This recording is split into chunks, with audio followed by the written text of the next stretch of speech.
జోగిపేట పట్టణం లోపల double bedroom అపార్ట్మెంట్లో ఉన్నటువంటి ఒక ఇస్త్రీ చేసుకుంటూ జీవనం సాగించేటువంటి మల్లేష్ అనే వ్యక్తి నిన్న పొద్దున 5:30 గంటలకు ప్రతిరోజు అతను మార్నింగ్ లేచి ఇస్త్రీ చేయడానికి తన యొక్క షాప్ దగ్గరికి వస్తుంటాడు ఎవ్రీడే. సైకిల్ మోటార్ మీద వచ్చి ఇక్కడే ఉండి మార్నింగ్ స్టార్ట్ చేసి సాయంత్రం వరకు ఐరన్ చేసి ఈ డ్రెస్సులు చాలామంది ఉంటాయి కాబట్టి మళ్ళీ నైట్ వెళ్ళేవాడు. సో అదే క్రమంలో నిన్న అంటే 19th రోజు మార్నింగ్ ఉదయం 5:30కి లేచి 6 o'clock ఆ ప్రాంతం లోపల నేను వస్తూ ఉంటే ఇంటి నుంచి బయటకు వచ్చి కొంచెం దూరం రాగానే గుర్తు తెలియని వ్యక్తులు అతను చూసి అతని యొక్క స్కూటర్ పోతున్న స్కూటర్ అక్కడ పడిపోయింది, చెప్పులు అక్కడ ఉన్నాయి. తర్వాత అతను కొంచెం రైస్ బ్యాగ్ ఒకటి తీసుకుపోతుంది, అది కూడా అది కింద పడి ఉంది.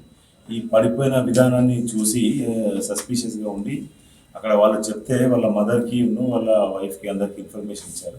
వాళ్ళ మదరు వాళ్ళ బ్రదర్ వచ్చి చూసి ఈ పరిస్థితులను చూసి అక్కడ ఏదో అనుమానాస్పదంగా ఈ మల్లేష్ అనే అతను మిస్ అయిపోయినట్టుగా సమాచారం ఇవ్వడం జరిగింది. దాని మీద జోగిపేట ఎస్ఐ గారు అరుణ్ గారు వెంటనే ఇమీడియట్గా కేసు నమోదు చేసుకొని ఆ క్రైమ్ సీన్కి వెళ్ళగానే ఎస్ఐ గారు పరిశీలన ప్రకారం అక్కడ కొంచెం వాతావరణం అసంబంధంగా కనిపించింది. జనరల్ మిస్సింగ్ కేసులో అయితే వెళ్ళిపోతున్నారు, కానీ ఇక్కడ వెహికల్ పడిపోయిన విధానం అది చూసి ఎస్ఐ గారు చుట్టుపక్కల ప్రాంతాలని అలర్ట్ చేసి మిగిలిన కొంతమందిని తీసుకొని ఫస్ట్ అయితే దాన్ని మిస్సింగ్ కేసుగా నమోదు చేసి తన యొక్క సిబ్బందితోని ఆ పరిసర ప్రాంతాలన్నీ చూడడం జరిగింది. ఈ ప్రాంతాలని చూస్తూ ఉంటే కొంచెం సీసీ కెమెరాలు వాటి గురించి ఎవరన్నా చూసారా చూస్తే అక్కడ ట్రాన్స్ఫార్మర్ కూడా పవర్ ఆఫ్ చేసింది. సో ఈ పవర్ ఆఫ్ చేయడం అనేది జనరల్గా జరగదు. అక్కడ ఉన్నటువంటి లైన్ మెన్ కానీ సంప్రదిస్తే ఇది కంప్లైంట్స్ వచ్చినాయి, ఏదో ఉద్దేశపూర్వకంగా ఆఫ్ చేసినట్టుంది అనేసరికి మా బలమైన అనుమానం ఏదో ఉండి ఇది కిడ్నాప్ జరిగి ఉండొచ్చు ఎస్ఐ గారు చెప్పగా సిఐ గారు కూడా వెంటనే వచ్చి తను కూడా పరిశోధన స్వీకరించడం జరిగింది. దీనిలో ఎస్ఐ గారు సిఐ గారు తర్వాత వెంటనే సెన్సిటివ్ కేసు లాగా అనిపించి తొందరగా ప్రయత్నాలు చేస్తే అతన్ని ఏమన్నా కాపాడొచ్చా లేదా ట్రేస్ చేయొచ్చు అనే ఉద్దేశంతో పుల్కల్ ఎస్ఐ గారు, వట్పల్ నుంచి ఎస్ఐ గారు, ఇక్కడ లోకల్ ఎస్ఐ గారు వచ్చారు. తర్వాత మాకు కూడా సమాచారం ఇస్తే మేము కూడా రావడం జరిగింది. మేము అన్ని టీములుగా విడిపోయి చూస్తే బాధితుడు అంటే ఎవరైతే మిస్సింగ్ పర్సన్ యొక్క సెల్ ఫోన్ యొక్క లాస్ట్ కాల్ అనేది ఇక్కడికి కొంచెం దూరం ప్రాంతం లోపల సంగుపేట విలేజ్ దగ్గర వచ్చి ఆగిపోయింది. అందరం ముందుగా మరి అతను అలా వెళ్ళి అటు సైడు డ్యామ్ ఉంటుంది, వాటర్ ఆ రూట్ ఉంటుంది కాబట్టి కొంచెం అనుమానపడి చూడడం జరిగింది. ఇదే విధంగా ఇంకా మేము వెంటనే దీన్ని సెన్సిటివ్గా తీసుకొని ఎస్పీ గారి ఆదేశాల మేరకు 4-5 టీంలు చేయడం జరిగింది. సిసిఎస్ వాళ్ళని కూడా పిలిపించాను.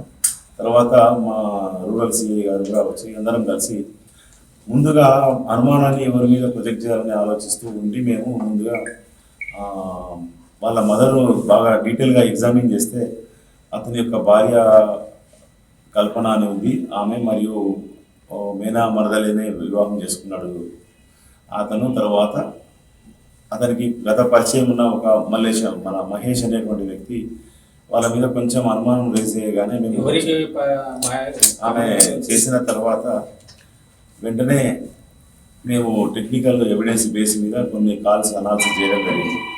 కాల్స్ అనాలిసిస్ చేస్తే మాకు పూర్తి స్థాయిలో కొత్త విషయాలు బయటపడ్డాయి.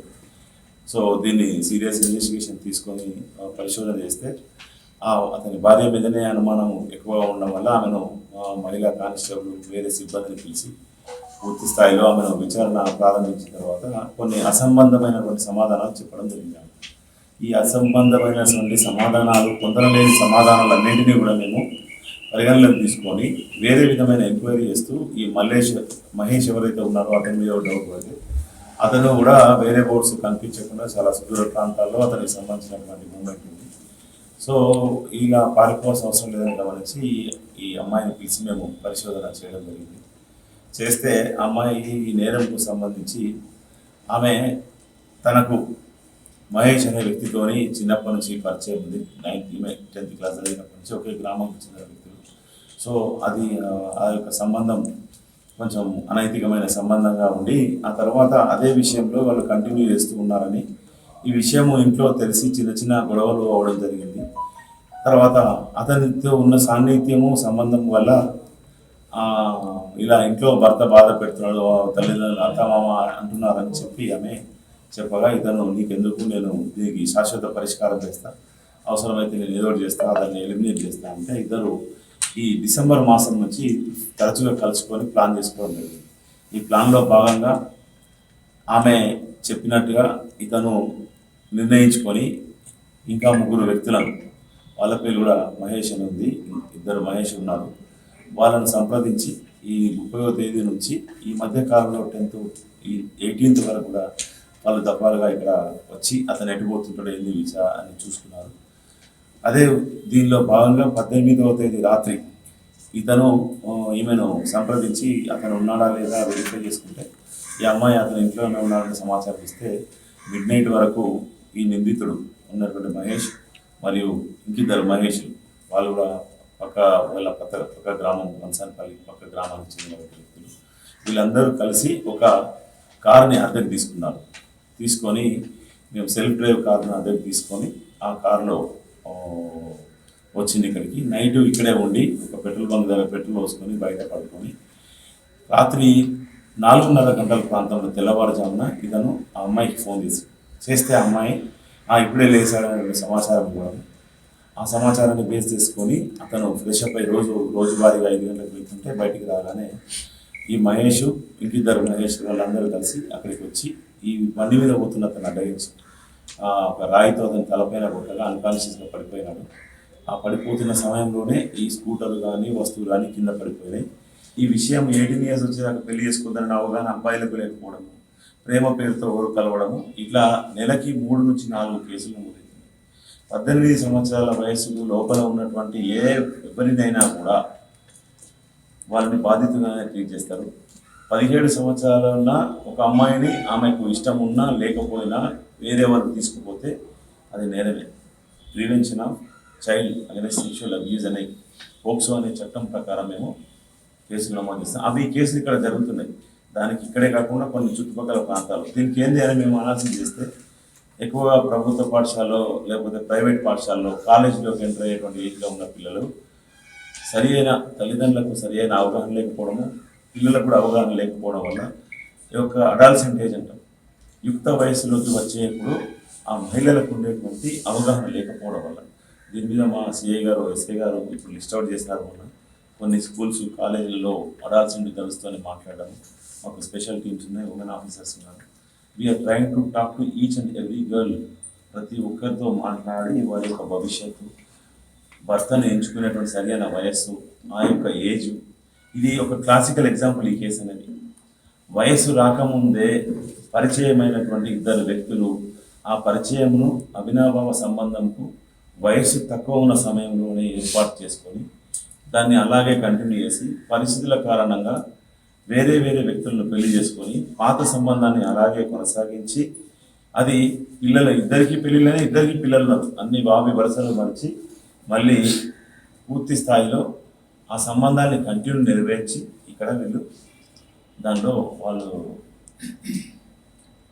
నేరము అనేది చేయడానికి పురుగులు. ఇప్పుడు ప్రేమ వేరు, కుటుంబ వివాహ వ్యవస్థ వేరు, పిల్లలకు తల్లిదండ్రుల బాధ్యతలు అనేవి వేరు. పిల్లలు వచ్చిన తర్వాత భార్యాభర్తలుగా పిల్లల పట్ల ఉండే రెస్పాన్సిబిలిటీస్ వచ్చిన తర్వాత పాత సంబంధాలన్నింటినీ మర్చిపోవడం అవసరం. కానీ వయసు వల్ల వచ్చిన ప్రభావమో లేకపోతే కోరికలో ఇలాంటివన్నీ కూడా ఇలాంటి సమస్యలు దారితీస్తున్నాయి. ఇవి కాకుండా మహిళలకు ప్రత్యేకంగా అవగాహన ఏర్పాటు చేయడానికి మేము మీడియా మిత్రులు కూడా కోరుతున్నది ఏంటంటే ప్రతి ఆడ మనిషి 18-20 సంవత్సరాల అయ్యాక చదువుకోవడం తప్ప వేరే ఇలాంటి ఆలోచన చేయకూడదు. ఒకవేళ ఎవరైనా ఏమైనా అంటే వెంటనే పోలీసులకు కానీ ఎవరికైనా తెలిసిన ఫ్రెండ్స్కు, తల్లిదండ్రులకు, ముఖ్యంగా టీచర్లకు చెప్పడం ద్వారా ఆ సమస్యను ముందే పరిష్కారం చేసి ఆ సమస్య పెద్దగా కాకుండా ఆ మహిళ ఇంకా అన్యాయానికి గురి కాకుండా చేయవచ్చని. అందులో ఇప్పుడు ఈ సంఘటనలో బాధితురాలు నేరస్తురాలు అనాలా అర్థమవుతుంది. ఆమెకు 2 పిల్లలు, ఇప్పుడు వాళ్ళు వీధిన పడిపోయారు, భర్త మర్డర్ అయిపోయాడు. సో 2 పిల్లలు, అల్టిమేట్గా ఆమెకు 20 సంవత్సరాల నేరం కంపల్సరీగా శిక్ష పడేటువంటి నేరం. సో పిల్లలు 20 ఏళ్ళ వయసు వచ్చాను, ఇప్పుడు 5 ఏళ్ళు 25 ఏళ్ళ యుక్త వయసు వచ్చాను, తల్లిదండ్రులు ఆధారం లేకున్నప్పుడు నేరం చేసినటువంటి ఏవను అతనికి 2 పిల్లలు ఉన్నారు, ఇతను జైలుకు వెళ్లాల్సిందే. తర్వాత A3 ఆయనకు 2 పిల్లలు ఉన్నారు, అది ఆడపిల్లలే. వీళ్ళందరికీ ఆడపిల్లలు ఉన్నారు, వీళ్ళ ఆడపిల్లల జీవితాలన్నీ రోడ్డు మీద తీసుకొచ్చేసి ఇది చాలా అవమానమైనటువంటి సంఘటన. ఈ సంఘటనలు జరగకుండా దయచేసి మహిళలు ముఖ్యంగా జాగ్రత్తగా ఉండి తగిన చర్యలు తీసుకోవడానికి అవసరమైతే పోలీసులని కానీ NGO organisation women child welfare department కానీ సంప్రదించాలని కోరుతున్నాను. మాది రామన్పేట్ మండల్, మెదక్ డిస్టిక్ రామన్పేట్ మండల్ కోనాపూర్ విలేజ్లో ఇక్కడ చెరువు దగ్గర అంటే అతను చాకలి మల్లేశంగా గుర్తించారు. ఆయనను తీసుకొచ్చి ఎక్కడో మర్డర్ చేసి తీసుకొచ్చి ఇక్కడ చెరువు దగ్గర పడేసి దాన్ని అంటిపెట్టడం జరిగింది. పూర్తిగా బాడీ ఏం అంటుకోలేదు. మరి వాళ్ళు పూర్తిగా వీళ్ళ సమాచారం నిన్న కూడా స్క్రోలింగ్లో వచ్చినాయి మిస్సింగ్ అనేది. మరి బాడీ ఇక్కడ ఉన్నది, దీన్ని తీసుకొని పోవాలని చెప్పి జోగిపేట మా రజక కులస్తులను, ఆయన రజకుడని తెలిసింది, రజక కులస్తులను కోరుతున్నాము.